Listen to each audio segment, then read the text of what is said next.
Taylor Stockton, thank you so much for joining me today from the Department of Labor. There's so many things going on in the workforce and AI and then the economy that we need help with out here in private sector land. Tell us a little bit about your role as the innovation officer and what is Department of Labor's mandate around the workforce first, and then we'll talk about a lot of policy things. Well, first of all, Josh, it's great to be with you. I've read your reports for many years, and so glad to have this conversation today. On the Department of Labor side, it's a really exciting time to be here. In general, in terms of our role, in the simplest terms, DOL exists to help American workers and help American job seekers succeed. And we do that by overseeing the nation's workplace laws. So think about things like wages, health and safety conditions. We set and enforce all of those different elements of the workplace.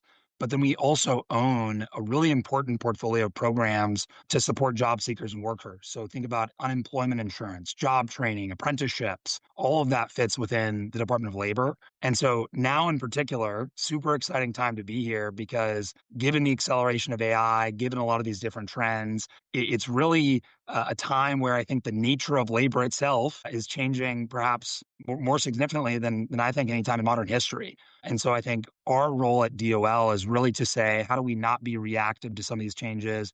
How do we really be taking proactive steps to actually harness AI and these other trends to make sure that they positively support workers, positively support job seekers? So to your question, my role as Chief Innovation Officer is really to lead DOL's perspective and exploration into how is AI reshaping work and what are the different ways that we can modernize and innovate our programs and policies to better help workers and businesses navigate that new reality. Well, that's a huge, really important mandate, as you know, and you as know as well as I do that every organization is struggling with this, and there's lots of issues in the workforce in general and fears. So we're going to get into all that. Let me talk to you first about the presidential AI action plan, and then we'll talk about the talent strategy document that came out. Also, there's some really, I think, significant changes taking place in Washington. So, what is your perspective on how organizations should or should not build skills and literacy and capabilities around AI to prepare for the jobs and new roles and new technologies that we're kind of dealing with right this minute? Yeah, I think it's critical that organizations are thinking about this not only in the near term, but also in all of the different waves of the acceleration of AI that we expect to come in the coming years. And our view specifically is that in that new reality that the workplace will be, AI literacy skills are the gateway to opportunity, are the table stakes that all workers in an organization have to have, not just by certain industries, not by certain occupations, not by certain levels within an organization, but truly everyone across the organization needs to have those foundational skills around AI literacy and AI skills, and not just in general, but embedded in terms of the specific role, the specific workflows that they're doing. And so a lot of what we're seeing is organizations experiment with different models of what the best way to transform their organizations are. And I think a lot of it comes from basic change management principles of how do we have the best ambassadors throughout an organization? How do we have both a bottoms up approach to get really good ideas, but also somewhat of a top down approach to say, how do we make sure that people aren't just looking at their own roles, but you have those people that are looking at the bigger picture and perhaps the bigger shifts that could happen. And so a lot of what we've started to look at in the documents that you mentioned, the AI action plan, America's talent strategy, is how might the Department of Labor really play that role to support companies, to share best practices, to play a convening role, to create the right incentives and the right systems where companies can really move as quickly and effectively as possible to prepare their organizations. So your job is not so much to come up with the methodologies, but to really incent and motivate organizations to go through this literacy building process. But there's a lot of other details to this. That's right. And it's still early days, as you know, Josh. And so I think there are some elements of AI, for example, where we could look at policy, we could look at Mhm. guidance, we could look at regulations and things like that. But there are others where it's much more of a softer role, and we might just play that convening role and uplifting best practices and drawing attention to success stories of the types of Right. organizations that have really led this transformation in a way that's both been positive for the bottom line, but also positive for the workers in terms of the productivity and opportunities that they see. And so it really varies. And it's something that we want to be able to pull a lot of different levers as the AI landscape evolves to make sure we're best supporting the economy and the workers themselves. Great. Well, that's been a lot of what we've been doing with our, academy, and I talked to a lot of companies who are building literacy programs, but it kind of gets down to my next point, which is this research hub that you guys are starting, which I'm very excited about. Why don't you tell us what that is and what you're trying to accomplish there? Yeah, glad you called that out. It's something we're very, very excited about and think is really critical. The AI Workforce Research Hub, as you alluded to, was announced in the president's AI action plan as a part of his overall leadership to say, how can America be the leaders in AI on a global basis? And a big piece of that was workers. And so, in a specific section around empowering American workers in the age of AI, there was a specific note that DOL would launch this AI workforce research hub. And the purpose of it is, I think, really to build this muscle of agility to say, how do we have an ongoing effort that is looking at data and research on the ground? And I would say, in contrast to perhaps a lot of the headlines that we see every day that are just predictions to Right. say, this is what I think, or this is what the labor market might do in 5 years or 10 years. And I think our push is we need a way to say, let's ground this in data. Let's ground this in what's actually happening. What are we seeing on AI adoption? What are we seeing on some levels of job creation, some levels of job displacement? Whatever that is, how are we proactively getting that research early? But I think crucially, turning that into policy and turning that into programs as quickly as possible. And so, for example, if there are new challenges that we start to see in the data, that workers are struggling with, that businesses are struggling with. How do we not wait, 18 months until other data sources pick that up? How do we immediately think about, are there certain policy changes? Are there certain innovation pilots, which was also something in the AI action plan that we can get it started earlier rather than later to try to be as agile as possible to address both the opportunities and the challenges that we're seeing. Well, this area of research, of course, is what I've been doing for almost 3 decades. And I have learned that while academic research is important, on the ground examples, best practices, stories are so vital. So anything you can do to collect that information and promote it and share it would be just so valuable, especially since it's changing so fast. I mean, anything you study about AI today is out of date in 3 months. No, that's right. And to be honest, Josh, part of the reason why we feel so strongly about the value of this hub is because people talk about it and ask about the challenges of AI a lot. Our view is that one of the greatest challenges of AI and the workforce is not actually this risk of mass job displacement that's in the headlines sometimes. It is actually the speed of change itself. That's what we view as the challenge. And so that muscle of agility we view as so important because the skills in the economy that are needed, the talent that's needed is only going to change at a faster and faster rate. And so our view is, how do we think about DOL internally and how we can move faster, but how do we also encourage and support companies and other stakeholders to build their agility muscles internally as well? Well, then that leads me to the next question. I want to talk a little just about that issue. You're familiar with our super worker, super manager approach. And you've read Dario Amadai's comments that 50% of white collar jobs are going away. I think a lot of people, maybe historically, thought the Department of Labor was to protect labor against these evil employers who were going to disrupt their lives. And so there is a lot of fear about AI out there. And I think some of it's coming from the tech vendors. What is your perspective on the job destruction issue or where you think the economy is going to go? And how are you going to help us get through this as quickly and easily as possible? I think our view is in a lot of these conversations, and I'll get to this placement point, but maybe just let me say one thing first. In a lot of these conversations about how will AI impact the economy, I think a lot of times it does start with, as you said, a focus on risk, a focus on disruption.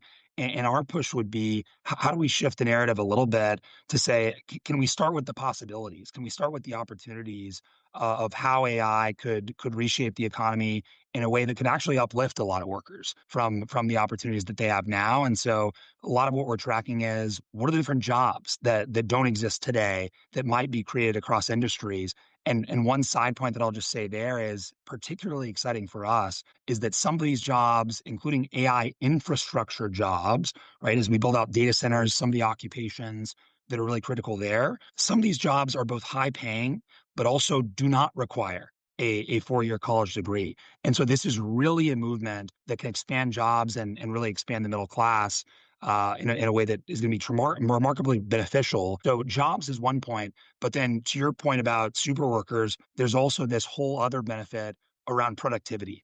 And how can this really give individuals and small teams the ability to accomplish so much more than they could before? And some of the second order effects that we see there are how does that affect entrepreneurship and the opportunities there? How does that affect small business Right. ownership and the different possibilities there? And so, point number one, I would just say is we view AI and the economy overall as a new frontier of opportunity. To your point, there is still the question of, but won't all of us just be replaced, Right. right? Is Right. isn't didn't I hear Dario from Anthropic say that the other day? And I think our view there is that there is certainly a risk of some level of change in the labor market, as there is with all new technologies. But our view is that the displacement narrative out there right now is overstated. Because in the vast majority of cases, we believe it's much more likely for jobs to transform than to be completely replaced, right? This idea of a human in the loop. And maybe just a couple examples that I'll give that gives us confidence that that's the case. One is this notion about how productivity or efficiency actually then relates to hiring and employment decisions. I think many people assume that, for example, if AI makes workers more productive, that companies would simply then choose to want fewer workers to produce that same amount of output. But I think in practice, what we're seeing is in many cases the opposite, which is that companies are using AI to help the same number of workers produce more output, right? And so that productivity gain is translating to that existing amount of workers being able to create more content, launch new products faster, Right. serve customers better. And so I think that's a lot of the data that we're Which seeing in on the turn ground. leads the CEO to say, well, now that we're so scalable, let's hire more people and double the size of the company. That's right, right, and Right. so, I mean, it's funny, even some of these studies about, I think it was PwC had a study about the types of jobs that have the most, quote, unquote, "AI exposure," Right. and actually what they found is since the launch of ChatGPT, there's actually been an increase in the volume of jobs that have the largest AI exposure, and obviously, in the early days, there's still a lot of hypotheses of why, but one of the leading hypotheses is the productivity benefits has really caused there to be more demand for these types of workers. Well, I'm totally in agreement with you there, 100%. Which leads me to another question. In the America's Talent Strategy document, which is really an interesting document for somebody that's studied the education industry and the credentialing industry for so long, I see some really different things here. One of the areas I wanted to ask you about is career pathways. Because, I mean, when I went to college, I was fortunate enough to have a father that had a good career, so I could kind of mimic that. But there was virtually nothing other than the strong vocational aptitude test in the 1960s to help me figure out what to do with my work life later. And I talk to people now in, say, marketing or publishing that are just not even sure what to do about AI. They know it's going to affect their job, but they don't know. So how can you help this career pathway visibility um, in the workforce so people have a sense of direction and hope where they should be going and what they should be learning and they should be putting their attention as AI comes along. Is that a big focus area for you guys, and how do you think that's going to play out? It's a huge focus area that came out of the America's Talent Strategy report, as you alluded to. And part of that was this report was put together by the Department of Labor, the Department of Commerce, but also the Department of Education. And part of what these agencies came to the conclusion of, with the support of the White House, is that we really need to not be outlining different strategies for each agency. We need a very cohesive and unified approach to workforce development and really to more than just workforce development to human capital development, which starts at a very early age in K through 12. And so as we are seeing these different changes in the labor market of what are the new jobs that are out there? What are the jobs that have talent shortages that we want to make sure people are aware of? As there is all this talk about the existing and the new opportunities in the skilled trades, if people don't know where they are, where are the moments in life where they're actually going to gain more awareness and interest in those roles? And so we really think that all of that feedback and action that's happening in the workforce, there's an opportunity to say, what does that look like to have the right breadcrumbs to those types of career pathways across the K through 12 system? And so one of the things that we said in the report was even as early as middle school, what are the types of exposure and awareness opportunities that are there? And again, at that level, you're not talking about internships, you're not talking about, No, but even giving hard kids work. an idea of where they might wanna go with their lives at that age, I think That's is right. really valuable. Yeah, I mean, research and studies continue to say, as I'm sure you've seen as well, that a lot of the challenge is just awareness of that they Right. may not have seen people in their life, people in their community, where they live that have been in these roles. And so, how do you put more roles on the radar of these kids, and then they can start to explore, hey, which ones of these most align with my skills or with my interests? And so you start with awareness, but then you can build on that through high school and post secondary for those who go to that route of more career immersion, more apprenticeships and work based learning. But it all starts with that awareness. And we think that can start really early on. Taylor, let me just tell you something really funny that just occurred to me. When I graduated from, I don't know, I'm almost 70. When I took that vocational aptitude test, whenever it was in high school, the number one job for me was astronaut. That was where Well, the world we, was at we, that point in time. well, I was going to say we still don't know that that's not true. I suppose. I think I'm a little too old for that now. But that leads me to another really big question, and I don't mean to be political at all, but the as I understand it, the government spends something in the hundreds of billions of dollars on education, many, many loans, grants, Pell Grants. I don't even know where all this money goes. And the Department of Education has been sort of, I don't know what status it's in, but I got the feeling reading these documents that you in the Department of Labor are taking on some sort of an advisory or leadership role in deciding where all this money is spent at the federal level to try to align it towards these workforce needs, which to me would be a miraculous change in the way, we do education in the country. I'm just curious what your perspectives are on that and if I'm reading that correctly. It's a huge part of what these different agencies have thought about in terms of what the best way is to have a more unified approach. And so the specific vehicle that we're using for that is what's called an interagency partnership between the Department of Education and the Department of Labor to say for some of these programs that are most connected to the workforce side, rather than going through completely different processes and being administered by completely different teams, can we have those be administered in the Department of Labor through that interagency partnership? And so that's what you've seen. So I you think would see the investments and you would apply the labor market requirements to whatever the educational funding is going. Is that the idea? well, the idea is it's a lot of the administrative process on the back end that is causing slight fragmentation in the Yeah, experience for grantees and for states, but also slight fragmentation in just decision making of right, programs that should be extremely aligned from a strategy right. standpoint. So there's multiple benefits to all stakeholders that we see of this closer, more cohesive relationship. Well, that leads me to another question I want to ask you about. So there's also a big section in there about accountability for educational spending and apprenticeships and other programs. I've been involved in trying to create measurement programs on corporate training, which is hard enough. What is your thinking, or I don't know if you've been involved in this, on how we can get more accountability into the spending on education so that it can go in the right places? Because it's a moving target all the time. I mean, there's so many ways to invest in education and credentialing. It's almost an infinite possibilities. What are you thinking there? Well, our starting point is that what's happening now is not working for workers, it's not working for businesses, it's not working for taxpayers, because as you alluded to in the previous question, we are spending billions of dollars without, in the workforce space, much, clear standards for success.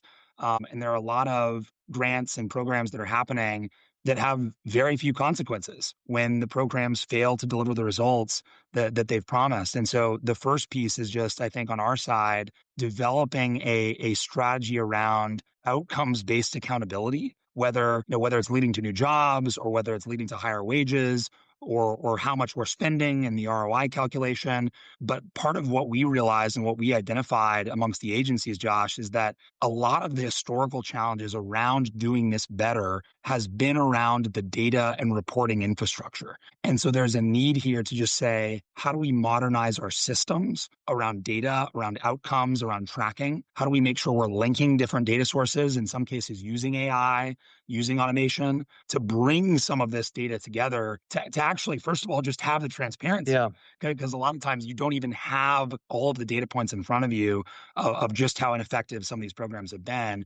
Two other quick things I'll just say is besides that infrastructure and transparency, a lot of what we're thinking about is also where are there opportunities to test out pay for performance models where it's not just we're cutting a blank check and hoping for the best results. But for example, one of the Mm. places that was mentioned in the workforce report was around apprenticeships, which is a huge priority for the president and for the Department of Labor, and saying, let's make sure that every dollar we're spending is actually generating the most growth in this proven model of apprenticeships. And so I think those outcomes aligned, incentives aligned models like pay for performance is something that works. Really excited to experiment and see what further impact we can drive. Fantastic. Okay, one more sort of technical question and then a wrap up. So, one of the ongoing issues with AI is bias, hiring bias, bias in pay. But eventually, very soon, we'll have AI doing performance appraisals, deciding how much money to pay somebody, to obviously already deciding who to hire. I know Keith talks about this a lot, but what is your thinking or perspective on what your position or strategy is to help with those kind of ongoing technology issues in companies?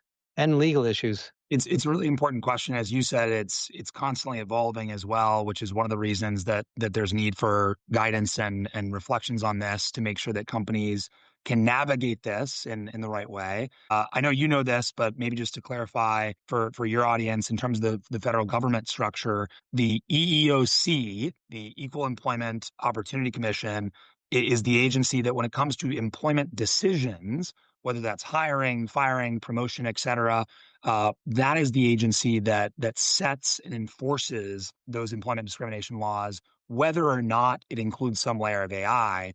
So that is an independent agency. The Department of Labor is a separate agency from that. But as you said, we have a unique relationship with some of those issues right now because our Deputy Secretary of Labor, Keith Sonderling, was previously the EEOC commissioner and really led on a lot of those issues. And so, all to say, we want to stay in our lane in terms of enforcing those laws and setting those laws.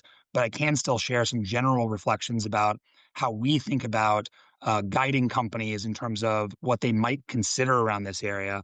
One is that I think companies have to still remain responsible for employment decisions, right? Even if the algorithms are playing a role, even if the systems are playing a role, they have to continue to take responsibility for what decisions are being made and how those are being made. The second thing I would say is just making sure as companies are working with these vendors that they really demand the right amount of transparency of how some of these systems are built, how these algorithms are being used, and asking those questions both up front and on an ongoing basis. And the last thing I would just say on this, and I think this is a really important point as this job search and hiring process. It's a two-sided issue where there's both more and more AI bots and AI use cases for the job seekers, but also more AI bots and use cases on the hiring side. And our view is there's a strong role for AI to play, but there's also a strong role for humans to play. And so, how do you think about as you adopt some of these systems where they can best play versus where you want to have humans still involved in that process? Wow, Taylor, they really seem to have to me, from my perspective, a tremendous understanding of what the issues are out here in the private sector. So thank you for sharing that with us. Just as a wrap up to the heads of HR, the HR leaders, the business people that listen to this, what general advice or philosophical advice would you like to give them to make sure they're taking advantage of these technologies and really optimizing the workforce for everybody, for the employers as well as for the workers and the rest of the economy? I would say 3 things. I would start with around some of this rhetoric around AI, how do we shift the narrative from a fear-based narrative to an optimism-based narrative? There are so many opportunities for organizations, for workers that we can take advantage of, but we have to shift that narrative first because I think there's a lot of fear out there, and we have to help demystify this and bring workers and bring organizations along for the ride of what those opportunities are. And so I'd say as a part of that, a couple pieces within that. One is back to the piece around AI literacy. We do think that's really the foundational element of investing in AI skills, investing in AI literacy at all parts of an organization that's going to allow you to achieve some of those types of gains. But then the second and final thing I would say is back to apprenticeships. As the market and the economy continues to move faster and faster, we think that apprenticeships are the talent model of the future. We have sent the strongest signals possible that that's where the Trump administration believes a kind of cornerstone of the workforce policy needs to be. We think it's something that we are looking internally of how we can make that model easier for employers, more valuable for employers, more flexible for employers. And so, for those HR leaders that haven't already adopted apprenticeships, we'd love to share more about the value of them and how the Department of Labor can support. Fantastic. I couldn't agree more. We've been doing apprenticeships here, in fact, and it's just such an incredible way to bring new people in and educate people and make sure this is a good fit for them in any organization. Taylor, I feel a sense of confidence knowing that you're there, watching over us, helping us. We all want to participate to contribute to the Research Hub and whatever else you would like. So thank you for sharing this with us, and we'll keep close in touch. Thanks again. Thanks, Josh. Great to talk to you.